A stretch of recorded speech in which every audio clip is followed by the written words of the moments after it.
Hello, guys. Welcome to our fourth episode of the main topic. I'm Carnell Johnson. I'm here with. I'm Julio Lucio. I'm Alex Davis. Let's get into our first topic of the day. First thing I wanted to cover was something that happened at the 79th British Academy Film Awards. Michael B. Jordan and Delroy Lindo were on stage presenting the Best Special Visual Effects Award when a person in the crowd by the name of John Davidson, he's a Tourette's activist, and he was a part of the awards. Unfortunately, had a Tourette's episode where he was shouting out how do you say this? Racial slur? Yeah, a racial slur as his tick. And it came when Michael B. Jordan and Delroy were on stage. I just wanted to get you guys' opinion on that. Do you guys think he should apologize? Is it something that he shouldn't have to apologize for? And how would you view this event? First of all, let me say this. In my line of work, in my job, I sometimes come across with people that have Tourette's, and I talk to them, I interview them, and I've been doing this job for almost 2 years now, and people with Tourette's, they can't control it. It's like an itch that they can't scratch. They have to say it, or else they'll either spaz out or get violent. Not in all cases, but what he said at that event was not okay. He should apologize for that event, for what he said.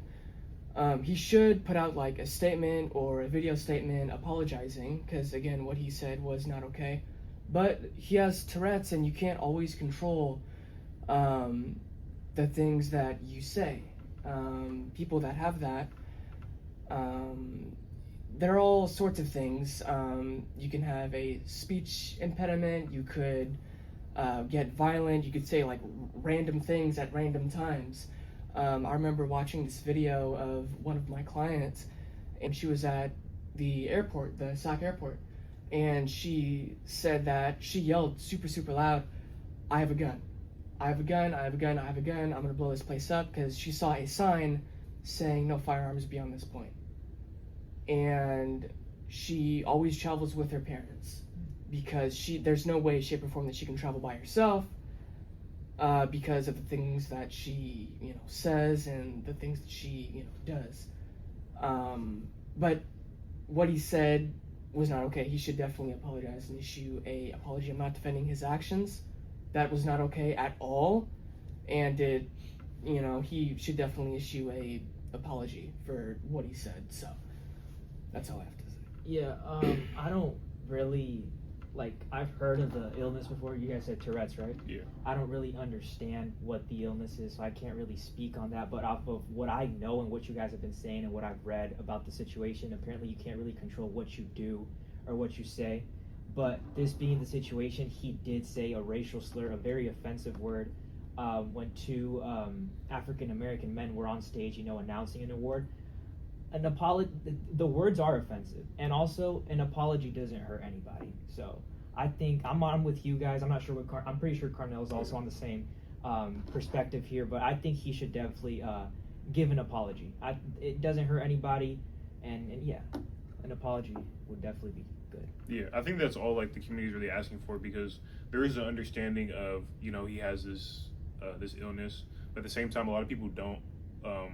Even myself, I don't understand the illness to its full magnitude. So I think people understand enough to have sympathy, maybe not sympathy, but understand that he's going through something. Mm-hmm. But at the same time, they want to feel that understanding from him as well. Yeah. So. Yeah, I mean, I think we're all on the same boat here. He should apologize. Yeah. Apology would be good. But yeah, that was the situation at the BAFTAs, I believe. Yeah, right? yeah. The award show. Moving on, recently it was announced that Floyd Mayweather is coming out of retirement, and he will be fighting in another professional fight.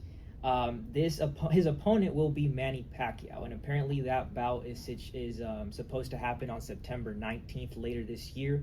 It will be shown to be streaming on Netflix. So, kind of odd to see these, this whole event unfold. So, what do you guys think about it? I mean, honestly, I'm not surprised on Mayweather's part because we've heard this from him time and time again. If there's money to be made, like he's probably gonna be there. Right. But then, from Pacquiao's perspective, it kind of surprises me because I've never seen him as like the money hungry type. Mm-hmm. But all this tells me is that he's going out there and he actually like wants to win. Mm-hmm. This is big for me because I grew up I'm African American and Filipino, and I had a lot of Filipino friends growing up. Yeah. So we were always at Pacquiao fights. We were also always watching Mayweather fights. I remember when they fought, or the last time that they fought. Yeah. So I mean, I'm excited to watch. I mean, I feel like everyone's going to be tuning in. So regardless of how old they are.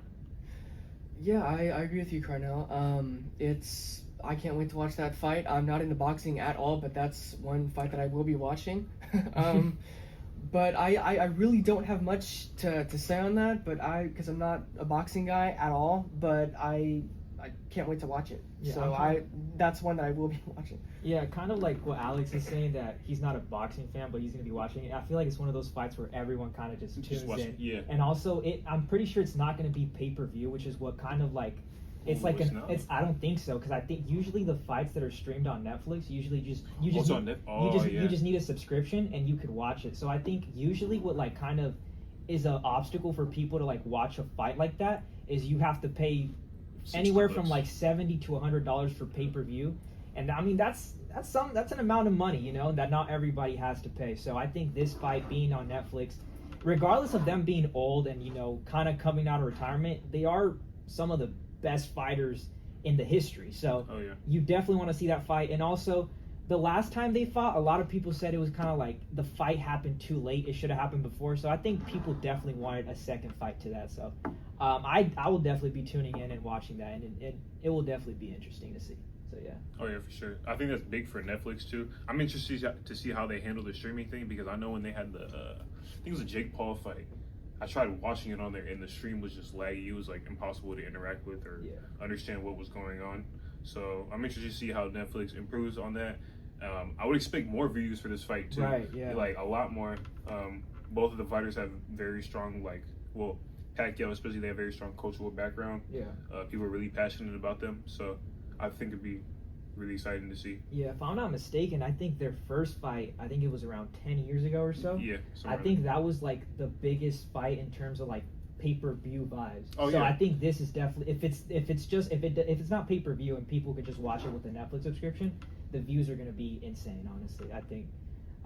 But yeah. Yeah, boxing has a very big like cultural element to it, which I haven't really noticed in other sports. I think maybe it's because it's very like individualistic, but like cultures really get behind their boxers. Mexico with Canelo. Yeah. Even I've been to so many Filipino Pacquiao boxing parties, bro. It's insane. I think the only thing that I'd like to add on that I think is surprising is that it's a professional fight. Like it counts for professional records. And given that both fighters, I think they're in their late 40s. I'm not sure if Pacquiao might be. I'm pretty sure they're both in late 40s. So to me, I would expect this fight, but as an exhibition. Like it doesn't count. Yeah. But for them to kind of just come out of retirement and do it, hey, we're going all in, professional. Whoever loses gets another L. Whoever wins, whatever. I mean, I don't know if that's risky for Mayweather. I know Mayweather's a great boxer. Oh no, that's 1,000% risky for Mayweather. Because I've seen Pacquiao recently came out earlier, and he fought a youngster who was a champion, and he went toe to toe, he was a world champion, and it ended in a draw. So for him to do that, I think that's a risky move for Mayweather. But I mean, we have seen Mayweather before against any kind of boxer, and the guy just knows how to win. I mean, that's pretty much his strategy. It might not be the most entertaining fight, but he's in there to win every time. It's definitely going to be interesting. Yeah. But that'll wrap it up for us for this week in the 4th episode. We'll see you guys next week. Thanks for joining us.